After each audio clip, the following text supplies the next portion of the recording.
Welcome to the Common Man Football Show. My name is James Coburn, and I'm Bill Carroll, and I hope you've already had the opportunity to get to know us through Feeling a Draft. If not, go do so. But we're about to delve deeply into the edge rusher class at the Senior Bowl. Woo! That's right, at the Senior Bowl, where I will actually be at as well on Tuesday, Wednesday, Thursday. I'm going to be checking out the practices there and, meeting people that are going to be there. Hopefully they want to meet me. I think they want to meet me. They will. I hope so. So with this edge rusher group, a lot of decent edge rushers at this class. But let's just go through, at least just get the names out there. Of course, we have Davin Bellamy from Georgia. Yep. He's listed as an outside linebacker there, but he's kind of an edge. He's a strong side linebacker that rushes the passer. I mean, that's if you smear some Vaseline on your glasses, you might think he's DeMarcus Wade. Exactly. You have Duke Giafor from Wake Forest, who is a prince. Right? He's a prince. Mm-hmm. So that's, Good to know. Right? Good to know. We have Harold Landry from Boston College, who is a guy that many people had at least as the second best pass rusher, or somewhere there, going into the year. Yep. Jalen Holmes from Ohio State, which we'll get into in a little bit. We have Kimoko Toure from Rutgers, who has been kind of up and down, but he's been like that mixtape guy. Like, hey, like a guy in director is like, hey, check out my Toure mixtape. That's pretty much been him throughout most of his career. Out of the trunk of a Civic. Exactly. Yeah, and then of course we have Kyle Fitz from Utah, who's also here as well. Marcus Davenport from UTSA. Yeah, he's the flavor of the month right now. Yeah. People are like getting first round talk with him, and but we'll get into that. Of course, you have Marcus Haynes from Ole Miss, who had a lot more hype last year versus this year, realistically speaking. So maybe he should have come out last. But a guy that had a ton of hype last year, and then this year not so much.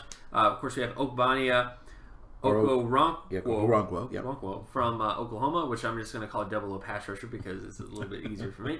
And then of course we have Tyquan Lewis from Ohio State, another Ohio State pass rusher. And of course Uchenna Nwosu.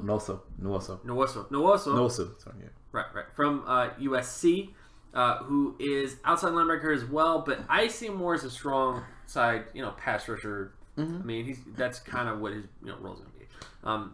So with this group, in terms of like the top, I mean not the top guys, but just the guys, maybe the top 3 or 4 guys that you are most impressed with in this group. Well, obviously the guy that we'd all love to see is Chubb, but if you don't have the ability to to see him do what I'm guessing he just feels like he has nothing left to prove. Right. But Duke Ejiofor is interesting. He's not quite Chubb.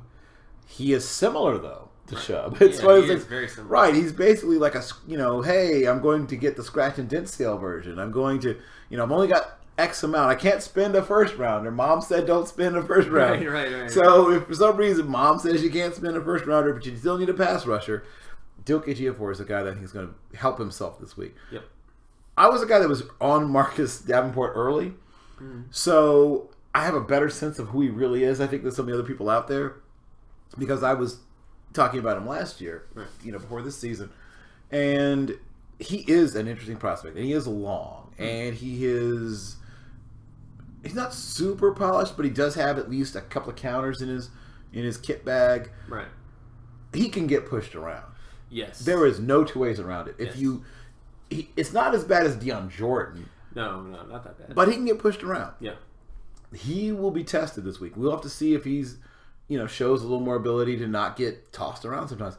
Obviously, Marcus Haynes is tiny, and most teams, some people are talking about him as if he's going to be a will backer.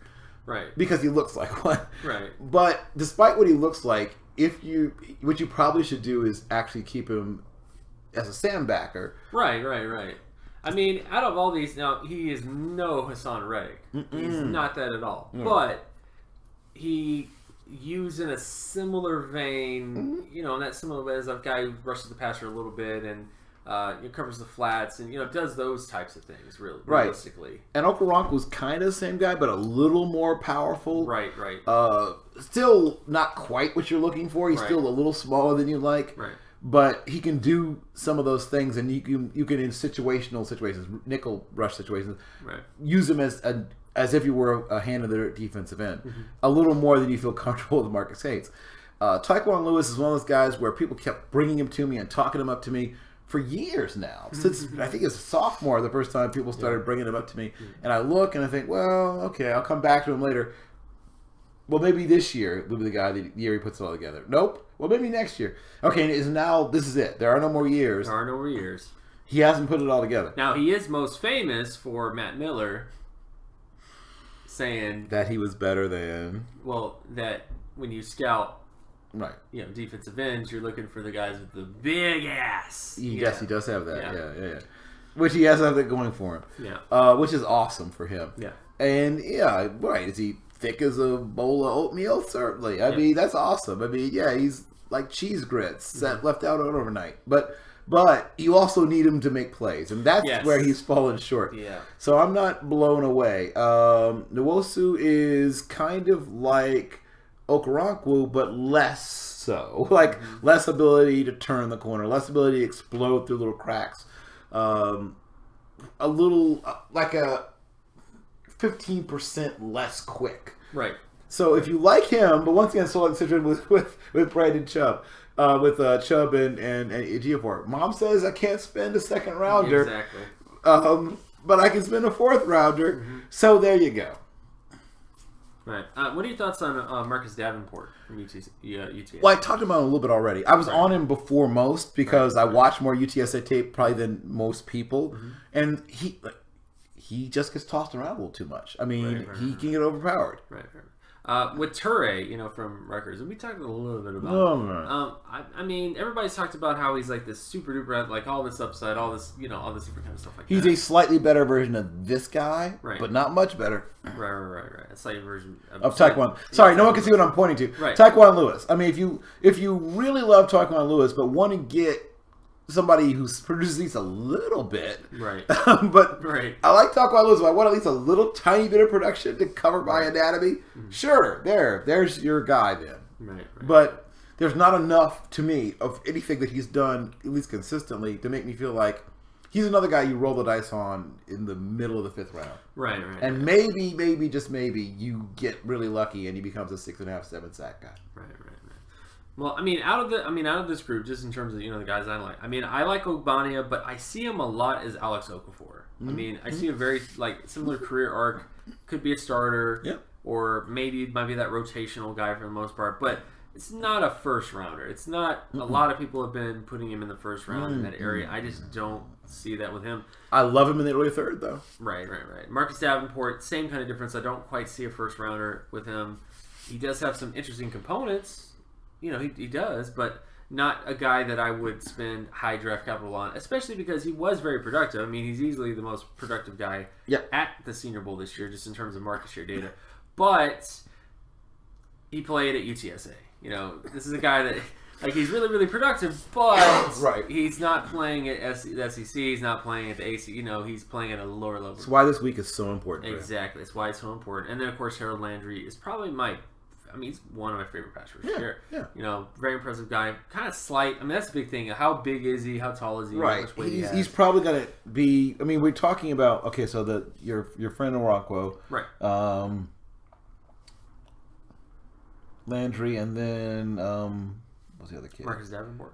Well, not Davenport, but the other one who's kind of built. The three guys. No. Well, Haynes is even smaller. Right. I'm talking about guys that at least are 3-4 outside linebacker size. Yeah. Okay, so you got these three guys, right? Right. So similarities. They all are decently strong for their size, even though they're not the biggest kids in the world. Yeah. They all got fairly good technique. None of them's a guy who's just out there winging it. Exactly. Landry's got a pretty good array of pass rush moves. Right. Okoronkwo is maybe a step below in terms of pass rush moves, but a little quicker than the others. Right. And maybe even a little stronger. Right. And then Wilson is once again a little less of everybody. The other guys a little bit less. So if you're stacking the board, Landry's the most consistent and polished. Yes. Then you've got probably the most explosive in Okoronkwo, and then you've got the guy who's like a little less of everything across the board in Uchenna Nwosu. But once again, if mom says you can't spend a first or a second or even a third, but you still need to I need a 3-4 outside linebacker type, he's there for you. And they're all very similar guys. Yes, yeah, exactly. So, of course, my name is James Coburn. You can find my work at draftcoburn.wordpress.com. And Bill Carroll. And if, for instance, you're a guy that likes to read Bret Easton Ellis novels, then you can find your way over to capital B, capital C, ARROLL 138. That's B Carroll 138. But if you're more into, let's say, Faulkner, you can find your way over to at 11 Bravo. That's ELEVEN Bravo 138 on Twitter. And I have the great pleasure of working with this gentleman on the Feeling a Draft show. And then occasionally we even collaborate on other things. But most importantly, this is the moment when you get to do your part. Just do your job.